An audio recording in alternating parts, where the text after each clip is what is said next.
घोषणा किया गया है, जिसमें 2700 पदों की संख्या कितनी रखी गई है, 2700 इसमें पदों की संख्या रखी गई है। और जो कोई भी व्यक्ति जो स्नातक कंप्लीट कर चुका है, स्नातक जो कंप्लीट कर चुके हैं और जिनकी आयु 20 वर्ष से 28 वर्ष के बीच में है, बैंक ऑफ बड़ौदा की इस भर्ती में क्या हो सकते हैं, शामिल हो सकते हैं, फॉर्म भर सकते हैं। फॉर्म भरने की जो प्रारंभिक तिथि है वो 11 नवंबर 2025 रखी है। 11 नवंबर से आप फॉर्म उसकी वेबसाइट में जाकर भर सकते हैं। और ये इसकी जो लास्ट तिथि होगी वो 1 दिसंबर को इसकी लास्ट तिथि होगी। 1 दिसंबर तक आप फॉर्म भर सकते हैं। फॉर्म भरने के लिए जो आधिकारिक वेबसाइट है बैंक ऑफ बड़ौदा.बैंक इन में जो है जाकर आप फॉर्म भर सकते हैं। और इस फॉर्म को भरने के लिए क्या पात्रता रखी गई है, क्या शर्तें रखी गई हैं, उनके बारे में भी एक बार देख लेते हैं अपन।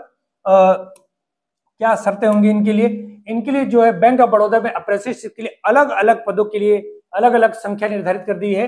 जैसे आंध्र प्रदेश के लिए जो है 38 सीटें हैं, असम के लिए 28 सीटें हैं, बिहार के लिए 47 सीटें हैं और छत्तीसगढ़ के लिए इसके लिए कितनी सीटें रखी गई हैं, 48 सीटें रखी गई हैं छत्तीसगढ़ के लिए। तो ध्यान रखिएगा, छत्तीसगढ़ इसके लिए 48 सीटें रखी निर्धारित की गई हैं और ये बैंक ऑफ बड़ौदा में ये फॉर्म भर सकते हैं।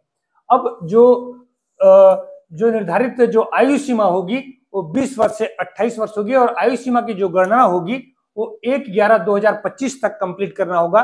तो 1/11/2025 तक जिन भी व्यक्तियों की आयु 20 वर्ष से 28 वर्ष होगी उसमें फॉर्म भर सकते हैं। आवेदन का शुल्क कितना होगा, तो आवेदन का शुल्क अनुसूचित जाति यानी एससी के लिए और अनुसूचित जनजाति के लिए कोई फीस नहीं है, फीस फ्री में ये फॉर्म भर सकते हैं। इसके अलावा विकलांग व्यक्ति भी इसमें क्या कर सकते हैं, फॉर्म भर सकते हैं। उम्मीदवारों और विकलांग व्यक्ति के लिए उम्मीदवारों के लिए 400 रखा गया है, प्लस जो जीएसटी का फीस लगेगा वो लगेगा। सामान्य वर्ग ईडब्ल्यूएस और अन्य पिछड़ा वर्ग के उम्मीदवार ओबीसी के लिए 800 रुपये फीस रखी गई है और जो जीएसटी इसका जो भुगतान किया जाएगा ऑनलाइन मोड पर किया जाएगा। तो यहाँ पर बेसिकली समझना है आपको कि जो एसटी एससी हैं उनके लिए फीस नहीं लगेगी।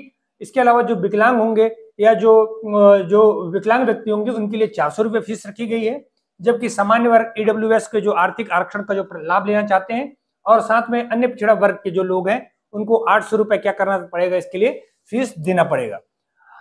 पात्रता इनके लिए कौन रखा गया है, पात्रता वो व्यक्ति होंगे जो विश्वविद्यालय किसी भी विश्वविद्यालय में स्नातक की डिग्री ले चुके हैं या केंद्र सरकार द्वारा मान्यता प्राप्त किसी समकक्ष डिग्री अगर आपके पास है तो इस डिग्री में भी आप क्या कर सकते हैं, फॉर्म भर सकते हैं। वेतन कितना होगा, जो प्रशिक्षु 1 वर्ष की नियुक्ति की अवधि में जो प्रशिक्षु होंगे यानी उनका प्रोविजनल पीरियड होगा तो 15,000 रुपए महीना इसका मिलेगा, वेतन मिलेगा। इसके अलावा अन्य किसी पात्र के भत्ते वगैरह के पात्र आप नहीं होंगे। वेतन हानि यदि कोई हो तो समायोजित करने के बाद प्रत्येक माह की समाप्ति पर प्रशिक्षुओं को वजीफे का भुगतान किया जाएगा। कोई अतिरिक्त खर्च करते हैं तो वो आपको मिल सकता है। इसके अलावा जो बैंक ऑफ बड़ौदा में जो है ये पात्रता निर्धारित कर दी गई है।